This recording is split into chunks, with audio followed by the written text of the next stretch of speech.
I've never seen such an awesome man. In the same way, one by one the production is completed and there are a few more high sump structure in the water. Judging from the number of pillars, this should be another super project. Then put the steel frame on the wooden board and pour the cement into it. After all the cement is finished, the cement is solidified and removed from the wooden board. It is then flattened with a water pipe to ensure that all the pillars are at the same level. So have you guessed what the man is making here? The production of such a pillar is based on the basic form, and the two pillars in the middle must continue to be perfected because they are the core structure of this super project. After installing a set of plaster boards and connecting a solid steel frame, insert the steel frame into the plaster board and fill in the first layer of cement with the plaster board. Then seal the plaster board and continue to insert the steel frame, and then do the second layer of cement plaster. The plaster is completed and the surface is smoothed out.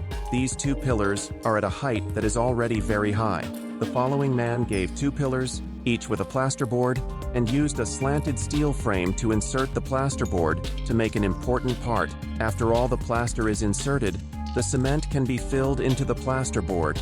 Through vibration, the cement is evenly filled, so waiting for the plaster to solidify to remove the plasterboard, he got two high-heeled support pillars, and below can make the bridge surface part. The construction of the bridge surface is divided into two different construction methods. The bridge near the shore is used to install the plasterboard between the pillars.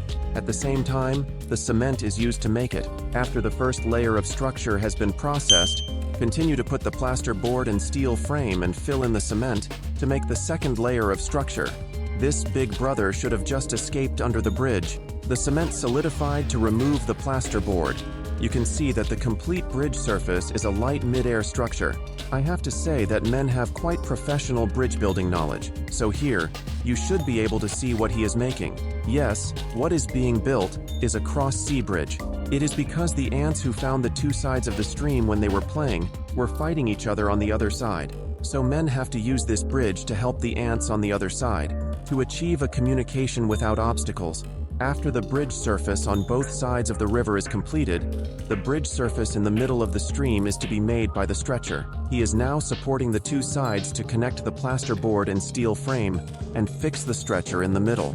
At the same time, after balancing it by hanging 10 pieces at the bottom, the cement can be filled to make the stretcher bridge surface. The two sides of the bridge are separated into sections to connect the stretcher bridge surface. After completing one section, the stretcher board is removed, and the next section is continued.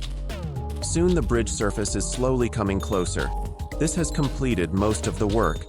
The rest is the riverbank of the bridge surface.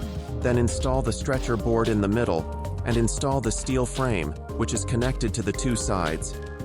At the same time, insert the stretcher, and after the connection is fixed, you can fill the cement into the board to make the riverbank bridge surface. In this way, the cement is solidified and the stretcher board is removed.